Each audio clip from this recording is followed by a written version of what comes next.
bring your notes. My total is like 6.5 without rage, I guess.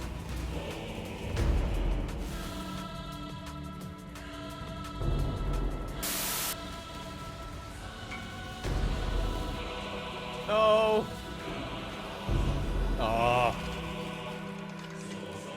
I mean, Worm Spell is not even bad, right? I mean, I got heavily buffed.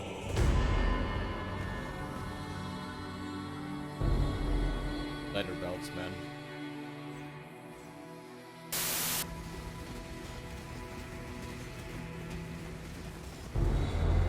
Easiest Kitala of my life, dude. Champion Kite Shield, that could be... we chance that.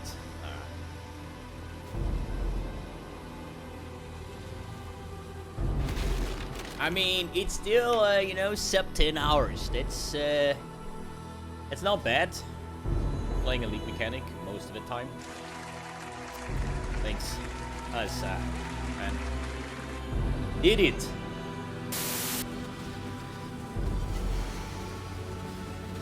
No fucking way, dude. No fucking way. No fucking way this just happened, man. No fucking terrible way that this just fucking happened. Are you fucking kidding me? What is this shit fucking league, man? And fuck off, dude. I'm out, dude. I need a break. Fuck off. I'm done. I am fucking done. I am done. A depressor shield with 3 white sockets. Are you kidding me, dude? Ah!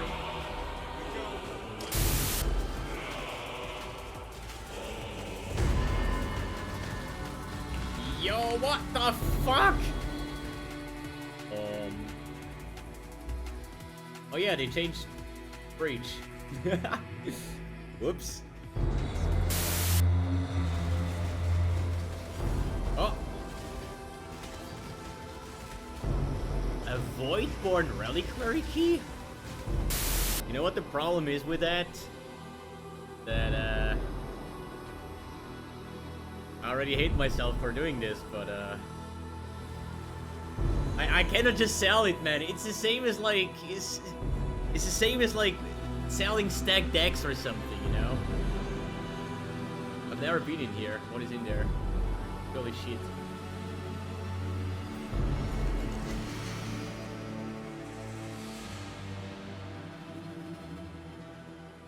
I should have sold it, man. Oh, no! Oh, no! Barracks pass, dude!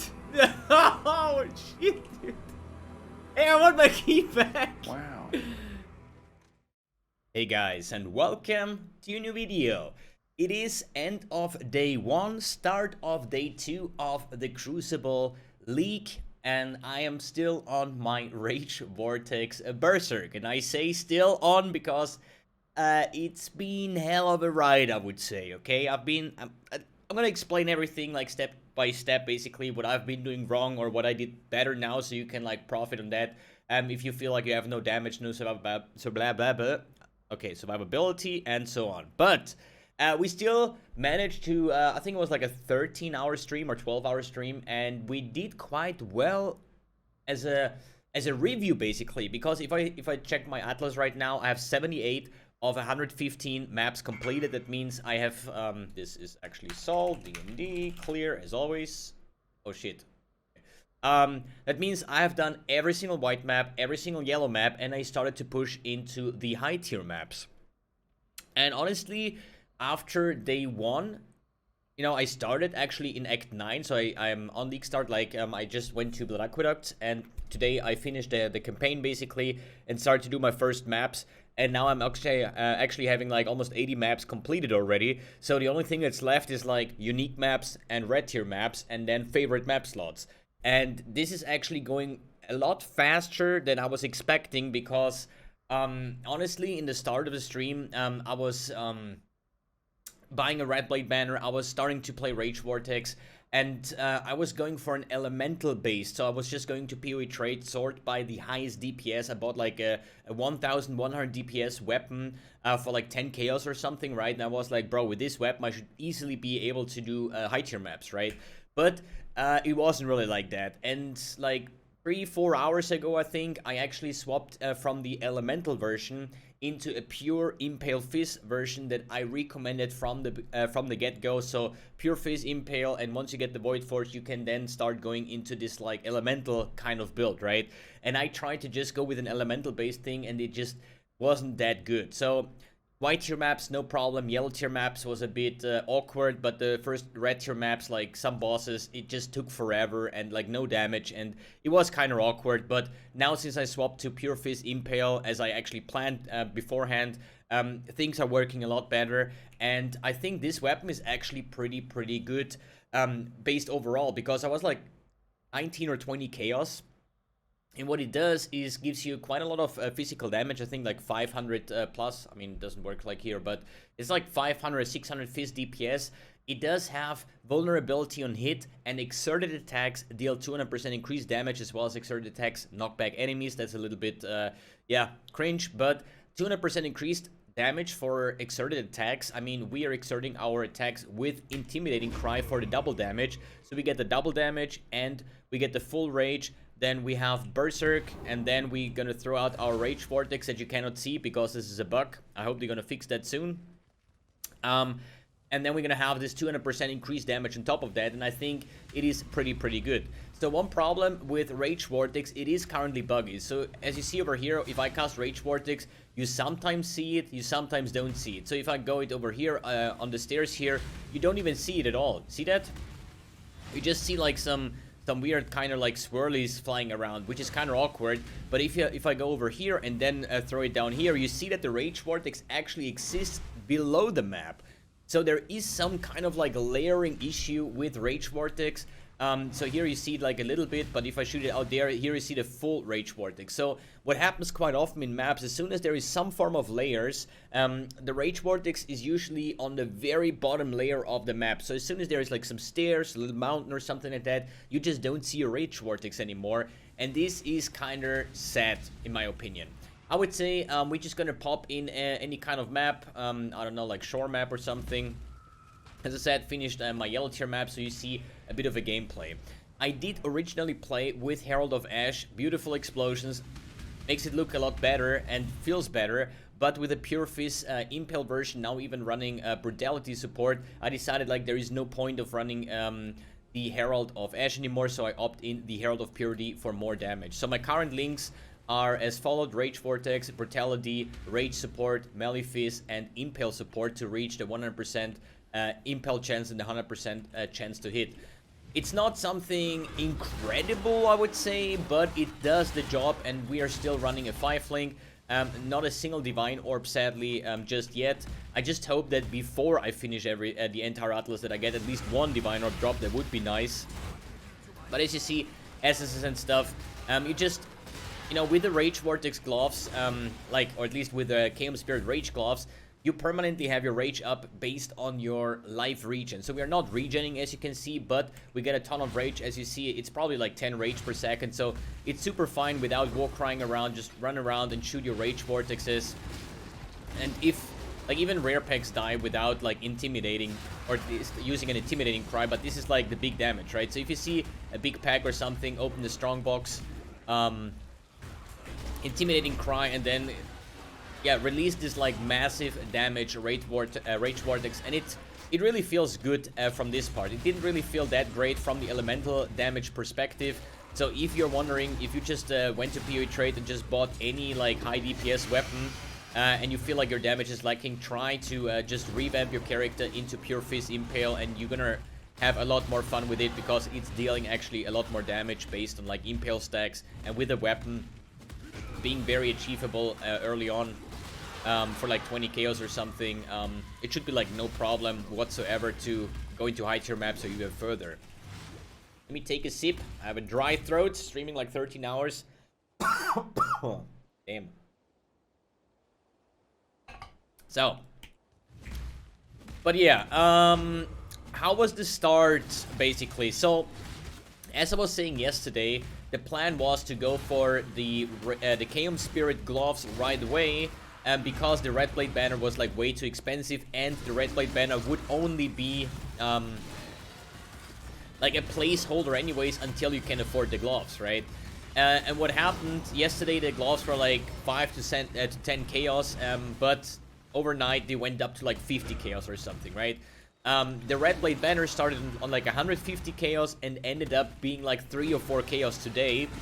So that's why I actually, decided to just go with the Red Blade banner and a one-handed weapon. I sticked to the X kind of flavor because I think the X notes with like Hatchet Master, with the Onslaught, as well as like Onslaught effect and stuff, is very, very strong. There's even like an X note that gives you maximum rage, which obviously is pretty good for this build. So I'm currently running 95 rage.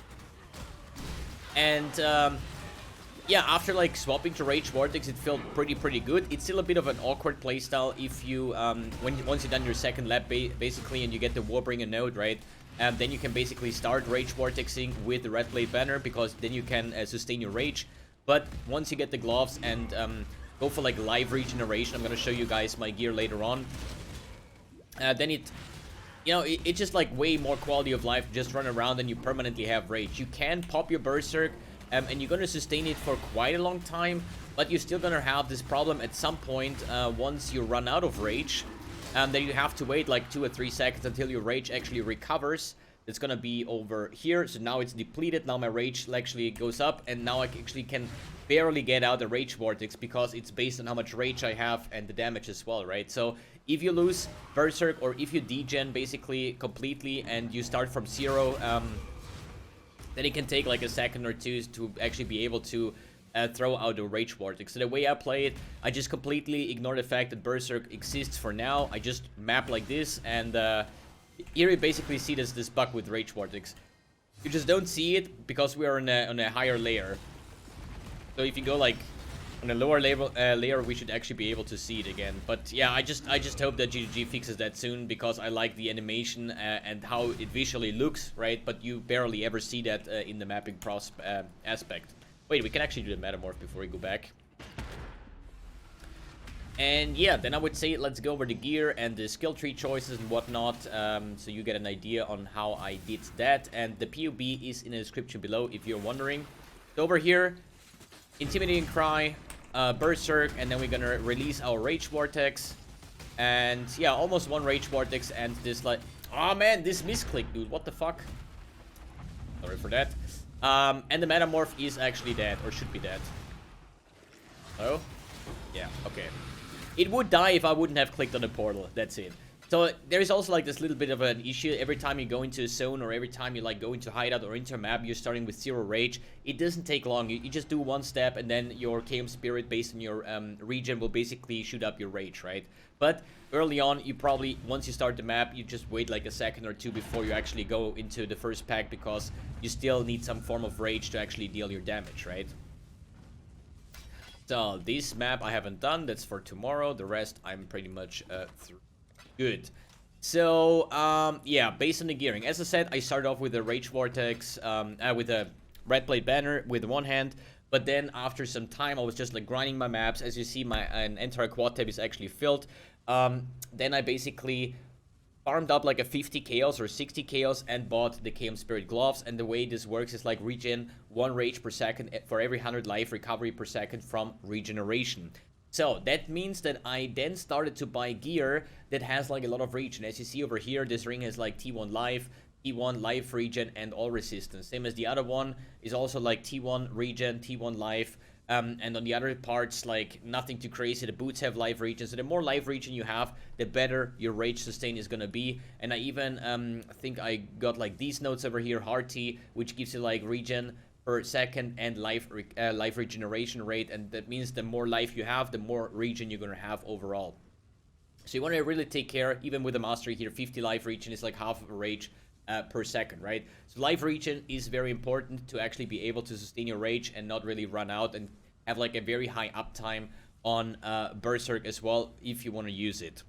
Good. Another thing that I then did is I was just yeah, basically revamping my character. This is what I always do once I start going into maps. That means that I'm just gonna take my chaos over here, right? And I'm just literally gonna say, like, you know what, I wanna buy rare items now. Usually this is about 3-4 chaos a piece. So I just gonna go open a PoE trade, and then I do like to maximum life, then elemental resistance, and then, for example, if I'm looking for boots, then I put movement speed on top, right? But this is my general setup. So I go for let's say boots. I want to have at least like 25 movement speed, like a 70 life, and then I go down on the bottom side and say maximum chaos buyout, like 5 chaos. Okay, that lists me everything that fits my search over here, and then I usually just sort by resistance. So I see the highest, like every pair of these boots have at least 25 movement speed, 70 life, and then we sort by resistance, and then we just try to buy a very good pair. So we like here we have like crafted life, which is fine. Movement speed double res is like 70 res for like 4 chaos. And that's what I did with every single piece of gear for now. I got like these boots here. They had T1 life region on top of that and fire resistance. So they are corrupted, but they were already linked and with the socket colors that I needed. And I think I paid like 2 chaos for them. So that was totally fine. Then the rings, as I said, I did literally the same. For me, it was important to actually have the life regeneration rate. So we're going to go or regenerate life. Yeah, regenerate life per second. T1 is, I think, 50 plus. So that was my search over here. We go for rings, obviously.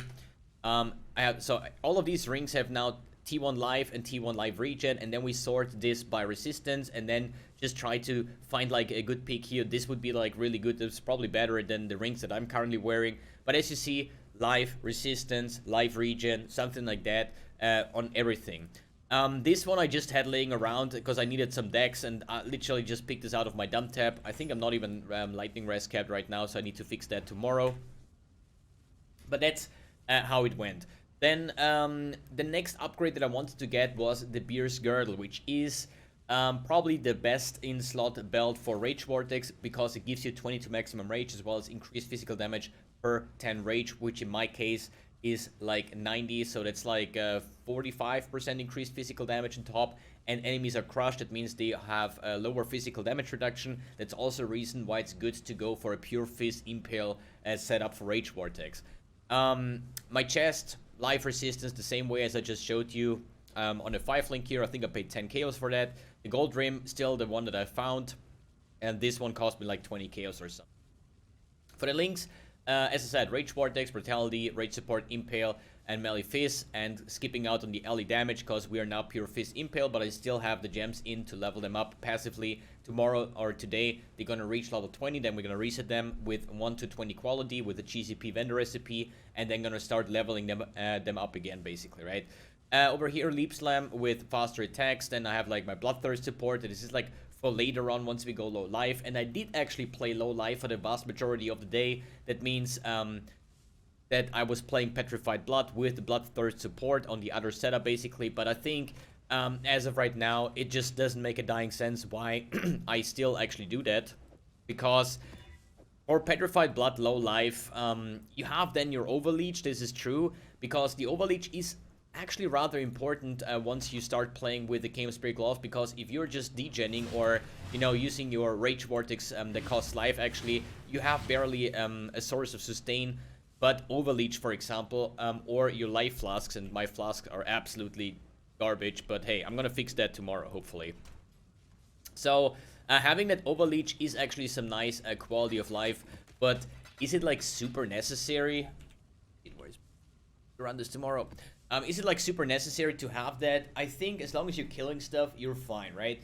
I haven't done the Uber Lab yet, so the next one would be actually Rite of Ruin, but I'm a little bit scared of the degen, because since I don't have the life regen, I actually need to opt in for the Eternal Youth, which will basically cut my rage generation in half, but what it makes that you are able to recharge life instead of energy shield. That means if you don't take damage for 2 seconds and the rage degen is not damage taken, it's just like a degen, right? Then your the Eternal Youth, the life recharge rate, will take care of the missing life regeneration rate and actually keep us alive in like parts where you're not dealing damage, where you're not having leech, where you don't have anything of that, right? But as of right now, damage seems to be fine for the early high tier maps. So, as I said, tomorrow I'm pretty sure gonna do the Uber lab, and once I do that, I actually have to go over to Eternal Youth and then probably go back to low life, so we actually have the Overleech permanently active. And then just need to check that I probably gonna get into more life nodes, because 4K life is not really a lot. I'm running here actually Vitality, High Level, Precision, Herald of Purity, Dread Banner for the Impale chance, and Determination, as well as Blood and Sand. As of right now, having like a 11k armor. It's not really crazy, but it does the job for now at least.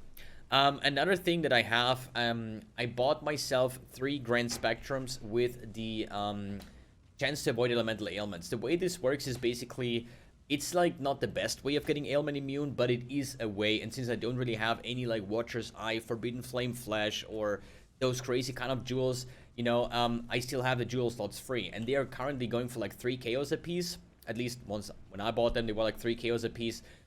So basically, it's not like 3 times 12. It's basically how many you have. So now this one gives 12, but since I have 2 now, this one is 24, and this one is 24 as well.